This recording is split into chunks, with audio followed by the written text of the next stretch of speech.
प्रश्नावर काँग्रेस चिंतित आहे आणि या सगळ्या प्रश्नाला न्याय कसा मिळेल, मग केंद्र सरकारच्या मुळे झालेली सगळी प्रश्न, ती लढाई आमची आहे.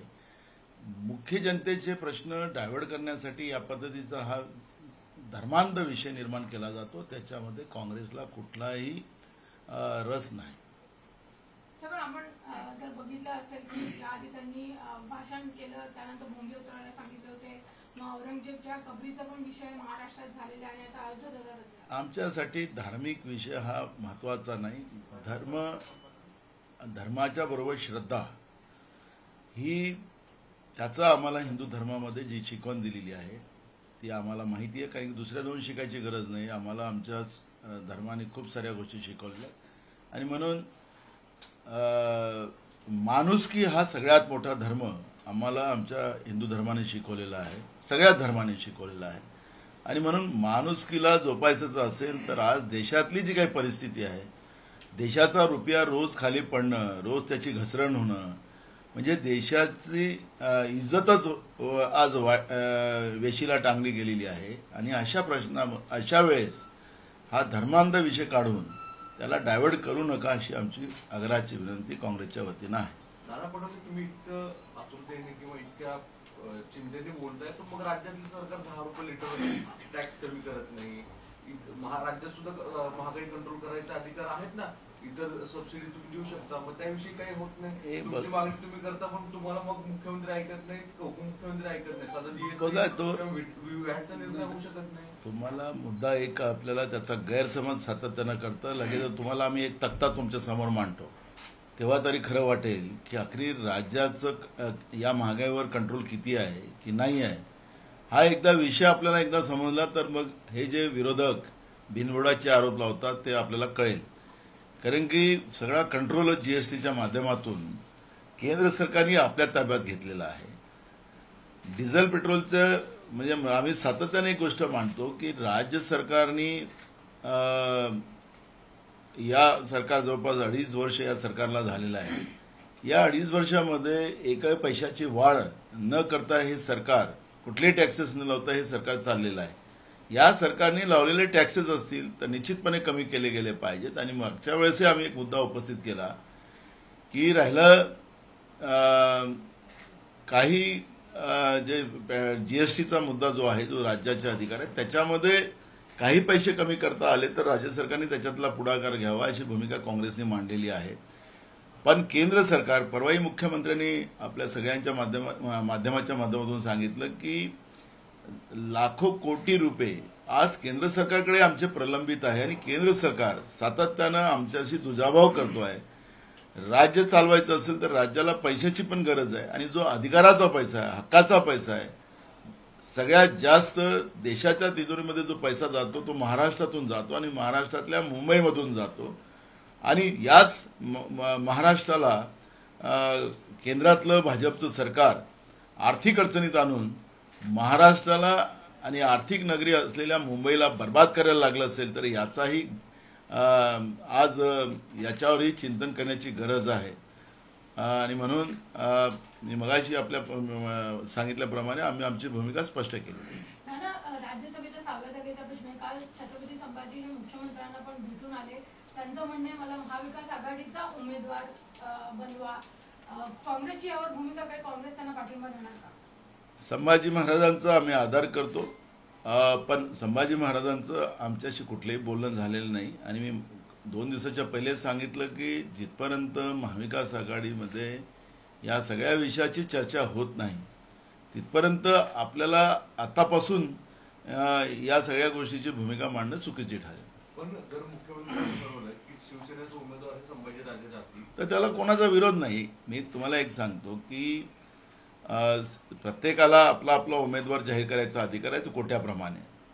जो 6वा उमेदवाराचा जो प्रश्न आहे सातत्यानं अनेक लोकांनी आपल्या आपल्या पद्धतीनं मांडलेला आहे. आमची काँग्रेसची भूमिका आहे की आमच्याजवळ एक्स्ट्रा मतं आहेत, पण जिथपर्यंत 6व्या उमेदवारासाठी महाविकास आघाडीमध्ये चर्चा होणार नाही त्या उमेदवाराबद्दल वक्तव्य करणं हे चुकीचं ठरेल. आणि त्याच्यामुळे काँग्रेसची भूमिका त्याच्यातली स्पष्ट आहे. या अनुषंगाने काही बैठक बोलवली का किंवा काही मुख्यमंत्र्यांकडून बैठकीसंदर्भात अजून त्या पद्धतीचं मुख्यमंत्र्यांकडून कुठलंही निमंत्रण आम्हाला नाही. मुंबईवरून पाण्यात तुंबली असं या बोलतात. बैठकीचं नेमकी प्रयोजन काय आहे? होणाऱ्या राज्यसभेच्या निवडणुकीचाही हा विषय आहेच आणि मंत्रिमंडळामध्ये आणि राज्यामध्ये ज्या पद्धतीनं जसं शिवसेनेच्या आमदारांनी विकास निधीच्या बद्दलची भूमिका मांडली आणि मुख्यमंत्र्यांनी त्याच्यावर स्थगिती दिली, तसंच काँग्रेसच्याही आमदारांची भूमिका आहे आणि महाविकास आघाडीमध्ये जे काही ठरलेलं होतं, ज्या तत्वाप्रमाणे होतं, समान विकास, कॉमन मिनिमम प्रोग्राम, या सगळ्या गोष्टीची अंमलबजावणी होणं आणि म्हणून तातडीनं माननीय मुख्यमंत्र्यांनी याच्यामध्ये लक्ष घालण्याची गरज आहे. आणि म्हणून आज आम्ही त्या विषयावरचं आमचे जे CLP नेते आहेत, काँग्रेस पक्षाचे विधिमंडळातले नेते बाळासाहेब थोरात आणि मी, याच्यावर आज आम्ही चर्चा करणार. नानाभाऊ, तुम्ही एक पत्र लिहिलं होतं मुख्यमंत्र्यांना की दलित, आदिवासी, इतर जे समाज आहेत, वंचित बहुजन जे समाज आहे, त्यांचं विकासासाठी जे कॉमन मिनिमम प्रोग्राम आहे त्या लागू करण्याचे जे पत्र लिहिलं होतं, तसं लागू केलं नाही अशी एक नाराजी सोनिया गांधी यांच्याकडे व्यक्त केली गेली आहे मोठ्या नेत्यांकडून. बरोबर आहे त्याचं. म्हणून आज आता मी आमचे बाळासाहेब थोरात साहेब आणि मी याच्यावर चर्चा करून आणि मुख्यमंत्र्याकडे तातडीनं या सगळ्या विषयावरची चर्चा करून त्याची अंमलबजावणी व्हावी तातडीनं, ही भूमिका काँग्रेस पक्षाची आहे. अजित पवारने, आदित्य ठाकरेंनी म्हटलं आहे की आमच्या गुडलकमुळे तुम्ही सत्तेत आहात, तुम्ही आरोप केला होता त्यांच्यावर की पाणी मुंबईत भरला होता आणि आमच्या सरकारने. आमच्या गुडलकमुळे उद्या मुंबईतही पाणी साचणार नाही असं म्हटलेलं होतं त्यांनी. आमचं गुडलक आहेच त्यांच्याबरोबर, म्हणून तर सत्य. त्यांच्या गुडलकमुळे तुम्ही सत्तेत आहात असं म्हणतो. त्यांनी असं नाही म्हटलं, तुम्ही उलटं लावता, तुम्ही भांडणं नको लावा.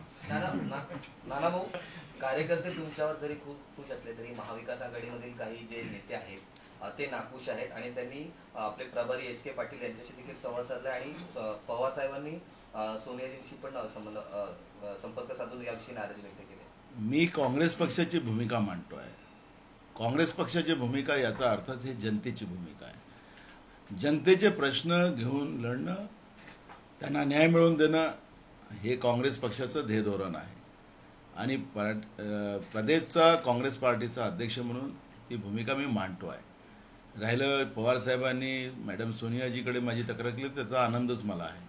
त्यामुळे जेव्हा तक्रारीचं निराकरण करायचं असेल तर पवारसाहेबांनी आम्ही सोबत बसू आणि मॅडम असतील तर निश्चितपणे त्याच्यातला एक चांगला मार्ग निघेल आणि राज्याच्या विकासासाठी ते महत्त्वपूर्ण ठरेल आणि म्हणून त्यांनी तक्रार केली, त्याचा आम्हाला आनंदच आहे. वंचित बहुजन आघाडीचे नेते प्रकाश आंबेडकर आणि काँग्रेसचे प्रभारी HK पाटील यांची भेट झाल्याची सध्या चर्चा आहे आणि राज्यसभेच्या जागेसंदर्भात देखील चर्चा झाल्याची माहिती आहे. नेमकं काय तथ्य आहे? अजून माझ्यापर्यंत ते कुठलीही माहिती नसल्यामुळे त्याबद्दलचं वक्तव्य करणं हे चुकीचं ठरेल. नानाभाऊ, केंद्र सरकारकडून, सचिवांकडून राज्य सरकारला एक पत्र देण्यात आलं आहे. त्यामध्ये जे कोळसा आणि वीज बिलाची थकबाकी आहे ते लवकरात द्यावं, नाहीतर आम्ही कोळसा सप्लाय पूर्णतः बंद करू असं त्या पत्रामध्ये नमूद केलं आहे. आम्ही तोच मुद्दा सातत्यानं काँग्रेस सरकारसमोर मांडते आहे. आमचे मंत्री, ऊर्जा मंत्री, त्यांनी पण ही भूमिका मांडली. मी स्वतः विधानसभेत ही भूमिका मांडलेली आहे, बैठकीमध्ये पण भूमिका मांडलेली आहे. केंद्र सरकार हे राज्याच्या मुळावर उठलेलंच आहे, हे तर स्पष्ट आहे. अनेक विविध त्याला उदाहरणं आपल्याला देता येईल. त्याच्यामुळे थोडं काही थकबाकी असेल तर ती तातडीनं जे राज्य सरकारकडे ऊर्जा विभागाचं घेणं आहे ते राज्य सरकारने तातडीनं द्यावं, हीच भूमिका त्याच्यातली आहे. पण राज्याचे पैसे केंद्रावर आहे, त्याचे पैसे ते केंद्राने द्यायचे नाही, तर मग जसं राज्याची लाईन बंद करण्याची भूमिका केंद्र सरकार करते, तर मग केंद्राची सत्तेची लाईन कोण बंद करणार, हे महाराष्ट्राची जनता त्याच्यावरचा निर्णय घेईल. काही काँग्रेसच्या नेत्यांनी लेखी पत्र सोनिया गांधी यांच्याकडे तुमच्याविषयीची नाराजी तर दिला आहे. तुमच्या कार्यशैलीवर त्यांनी आक्षेप घेतला आहे की आम्हाला न विचारता हे निर्णय घेतात, त्यामुळे त्यांनी नाराजी व्यक्त केली आहे. माझ्यावरचं कुठलंही नाही. असं कुठलं पत्र असेल तर एक पत्र मला दाखवून द्या, म्हणजे मग आपण ते स्पष्टता करू त्याच्यावरचं. नानाभाऊ, काल उपमुख्यमंत्री अजित पवार यांनी एक विधान केलं. ते म्हटले की जे आदिवासी विकास विभाग आहे आणि ग्रामीण विकास विभाग आहे याच्या निधीच्या वरून शिवसेनेच्या आमदारांनी नाराजी व्यक्त केली. मुख्यमंत्र्यांनी दिलेलं आहे, पण महाविकास आघाडी सरकारमध्ये असे विकास निधीवरनं थेट उघड पद्धतीने बोलणं योग्य नाही. राष्ट्रवादीच्या पण आमदारांची नाराजी नाही. आम्हाला आमदारांची हीच नाराजी आहे का की शिवसेनेकडे असणारे खाते विकास निधी देताना अडचणी करत आहेत? मुद्दा म्हणूनच तर आम्ही सांगितलं की हा विषय आजचा नाही, हा गेल्या 2.5 वर्षापासून चालत होता. आता ओपनली जेव्हा येतो आहे त्याच्यामध्ये जे सत्तेत लोक बसलेली आहेत, जी समन्वय समिती याच्यामध्ये केलेली आहे, या लोकांनी याच्यावरचा निर्णय केला पाहिजे होता. आणि त्या पद्धतीनं जी विकास निधी समान वाटप या सगळ्या गोष्टीचा जो विषय झालेला होता त्याप्रमाणे झालं असतं तर हा वाद आलाच नसता. आपण एकीकडे सांगावं की हे बोलणं बाहेर बरोबर नाही, एकीकडे आपणच कारभार करायचा आणि एकीकडे आपणच सांगायचं. एकदा ठरलं होतं त्याप्रमाणे आपण कारभार करा तर कोणी आपल्यावर आक्षेप घेणार नाही, एकदम स्पष्ट आहे. त्याच्यामुळे समन्वय समितीमध्ये जे निर्णय झालेले तुम्ही करा आणि कुठल्याही आमदारांना त्यांच्या मतदारसंघामध्ये विकास निधीमध्ये कुठेही अडचण होणार नाही याची काळजी, कारण की योगायोगानं तेच राज्याचे अर्थमंत्री आहेत, राज्याचे उपमुख्यमंत्री, आणि ही त्यांची भूमिका त्याच्यातली स्पष्ट होण्याची गरज आहे. नाना भाऊ, मोठ्या प्रमाणात काँग्रेस पक्षामधून नेते बाहेर पडत आहे. पाटीदार समाजाचाही नेता बाहेर पडला आहे, जाखडेही बाहेर पडला आहे. राहुल गांधी यांच्या नेतृत्वावर त्यांना शंका वाटतं, कुचंबना होते असं त्यांनी त्या ठिकाणी आरोप केला आहे. असं आहे की जे तिथं गेलेले आहेत आता तिथं काय होणार आहे त्यांना अजून माहिती नाही आहे, त्याच्यामुळे ते लोक असं बोलतात आहेत. राहिलं काँग्रेसमध्ये मोठ्या प्रमाणात रोज लोक यायला लागलेले आहेत, त्याचं गोदी मीडिया दाखवत नाही आहे. आता त्याचा आम्हाला काही हे नाही आहे, जी काही प्रसिद्धी काँग्रेसच्या विरोधात गोदी मीडियाला दाखवायची असेल त्यांनी दाखवावी, काही त्याचा फरक पडणार नाही. पण मी तुम्हाला आत्तापासून सांगतो की देशामध्ये परिवर्तनाची लहर सुरू झालेली आहे. 2024मध्ये काँग्रेसचं सरकार देशामध्ये येणार. चर्चा अशा मोठ्या प्रमाणात आहेत की काँग्रेस पक्ष जे आहे ते आपला अध्यक्ष निवडू शकत नाही, मग देशामध्ये राज्य कसा करेल, देशात सरकार कसं बनवेल. आमच्या काँग्रेस पक्षामध्ये डेमोक्रेसी आहे, लोकशाही आहे, हुकुमशाही नाही. आणि म्हणून जी काही घटनात्मक तरतुदी या राजकीय पक्षांसाठी असतात त्या पद्धतीची प्रक्रिया काँग्रेस पक्षामध्ये सुरू झालेली आहे. आमच्या अंतर्गत पक्षाच्या निवडणुकांची प्रक्रिया आता तालुका, जिल्हा, प्रदेश आणि मग केंद्रीय पातळीवर येत्या 1-2 महिन्यामध्ये ही सगळी प्रक्रिया पूर्ण होईल. त्याच्यामुळे आम्ही लोकशाहीला मानणारी लोक असू दे, ठोकशाहीवाली जी व्यवस्था आहे भारतीय जनता पार्टी, त्यांनी या पद्धतीची प्रतिक्रिया देण्याचं त्यांना कुठलंही कारण नाही. यावेळेस राज्यसभेचा जो उमेदवार असेल तो महाराष्ट्राचा असेल की बाहेर राज्याचा असेल, त्याचा निर्णय हायकमांड घेईल. अयोध्येला असं माहिती मिळते, अयोध्येला काँग्रेसचे काही नेते जाणार तुमच्या जो पण अयोध्येला म्हणजे काय, अयोध्या हा देशातच आहे, पाकिस्तानात नाही आहे. याच कालावधीमध्ये ज्या वेळेला नाही, आमचा मूळ मुद्दा असा आहे की अयोध्या हे काही पाकिस्तानात नाही आहे. अयोध्येमध्ये भगवान श्रीरामाचं आमचं सगळ्यांचं श्रद्धास्थान आहे आणि त्या श्रद्धास्थानावर जायसाठी या पद्धतीचा बाऊ करायची गरज काय, मला हाच कळत नाही आतापर्यंत. धर्माचा एवढा राजकीय फायदा कधी नव्हे. या गेल्या 10-15 वर्षात, 20 वर्षात आम्ही पाहतोय की सत्तेसाठी धर्माचा वापर, सत्ता टिकवायसाठी धर्माचा वापर, आखरी धर्माला बाजारीकरण करण्याची हा अधिकार या लोकांना कोणी दिलेला आहे हाच प्रश्न कळत नाही. अयोध्येला गेलं म्हणजे काही पाकिस्तानला चाललं काय, कोणी दुश्मन देशात चाललं काय. अयोध्या हे आमचं श्रद्धास्थान आहे, आमच्या श्रद्धास्थान जाण्यासाठी त्याची ॲडव्हर्टाईज करायची गरज नाही असं आमचं मत आहे. ओबीसी आरक्षण देण्यासाठी महाविकास आघाडी सरकार फेल झालं आहे. नेते एकमेकांमध्ये समन्वय नसल्यामुळे हा आरक्षण गेला आहे, परंतु दुसरीकडे मध्य प्रदेश सरकारने ते आरक्षण मिळवून घेतलं आहे. कसं बघतो तुम्ही माननीय सुप्रीम कोर्टाचा आदेश वाचला असेल सगळ्यांनी. तो माननीय सुप्रीम कोर्टाच्या आदेशामध्ये, कारण की सुप्रीम कोर्टाने दिलेला निर्णय त्याच्यावर आम्हाला आक्षेप घेण्याचे अधिकार नाही, पण राज्य सरकारने त्याच पद्धतीचा डाटा देऊन त्याला सगळं तपासणं करून की हा डाटा बरोबर नाही. आणि परवाच्या निकालामध्ये आपण पाहिलं की त्यांनी सांगितलं की आम्हाला हे पाहायची गरज नाही, तुम्ही निवडणुका घ्या, ओबीसीचे आरक्षण असेल आणि कोणी ऑब्जेक्शन घेतलं तर मग त्या ठिकाणी सुप्रीम कोर्ट हस्तक्षेप करेल, अशा पद्धतीचे ते आदेश आहे. आणि अशा पद्धतीचा आदेश त्यांचे अधिकार आहेत, माननीय सुप्रीम कोर्टाचे अधिकार आहेत त्याच्यामध्ये. पण मग राज्य सरकार, मग महाराष्ट्राला का नाही हा एक प्रश्न आहे. आणि म्हणून परवाच्या दिवशी 4 दिवसात असा काय चमत्कार घडला, अशा पद्धतीची भूमिका जेव्हा आम्ही काँग्रेसच्या वतीनं मांडलेली आहे. देशातला ओबीसी समाज हा सगळा सारखाच आहे. महाराष्ट्राचा ओबीसी वेगळा आहे आणि मध्य प्रदेश आणि कर्नाटकचा ओबीसी वेगळा आहे. तिथं भारतीय जनता पार्टी सरकार आणि भारतीय जनता पार्टीचे महाराष्ट्रातले काही नेते म्हणतात की जिथपर्यंत आमची सत्ता येणार नाही तिथपर्यंत ओबीसीला आरक्षणच मिळणार नाही.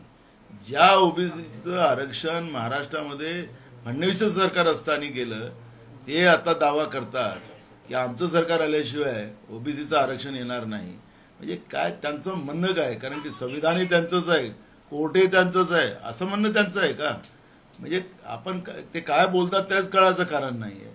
इतक्या महत्त्वाच्या प्रश्नावर, बहुजनांच्या प्रश्नावर भारतीय जनता पार्टी गंभीर आहे की नाही मला माहिती नाही. काँग्रेस गंभीर आहे, कारण की संविधानिक व्यवस्था टिकवून ठेवणं हा काँग्रेसचा धर्म आहे आणि काँग्रेसने गेल्या 50-60 वर्षामध्ये या पद्धतीनं आपला धर्म प्रामाणिक पाळलेला आहे.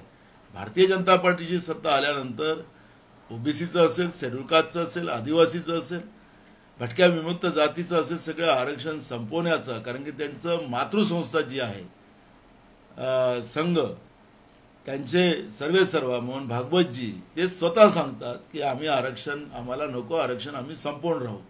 मग यांना काय अधिकार आहे भारतीय जनता पार्टीच्या लोकांना की आरक्षणाबद्दल बोलायचं? आणि म्हणून घटनात्मक जबाबदाऱ्या सांभाळणं, आरक्षण सांभाळणं, त्या व्यवस्था कायम ठेवणं हा काँग्रेसचा धर्म आहे, त्याच्या DNA मध्ये आहे. आणि काँग्रेस ओबीसीचं आरक्षण असो की शेड्यूल कास्ट आदिवासीचं, भटक्या विमुक्ताचं आरक्षण असेल, हे सगळे आरक्षण कायम ठेवूनच आमचा श्वास तोच आहे. काही लोकांचा श्वास नावाचा असतो, जेव्हा काही झालं तर तेव्हा देव आठवतो, धर्म आठवतो. आमचा तो नाही आहे. आमचा देव पण आमच्या हृदयात आहे, आमचा धर्म पण हृदयात आहे, पण घटना आमचा श्वास आहे. आणि घटनेच्या सगळ्या संविधानिक व्यवस्था सांभाळणं हे काँग्रेसचं कर्तव्य आहे आणि ते आम्ही करतो आहे. शेवट नानाभाऊ, वंचित बहुजन आघाडी जी आहे ते स्थानिक स्वराज्य संस्थेमध्ये काँग्रेससोबत हातमिळवणी करण्याच्या तयारीत आहे. तुमची तयारी? अजून कुठलाही प्रस्ताव त्यांचा नाही, त्याच्यामुळे ते आता बोलण्याचं कारण नाही.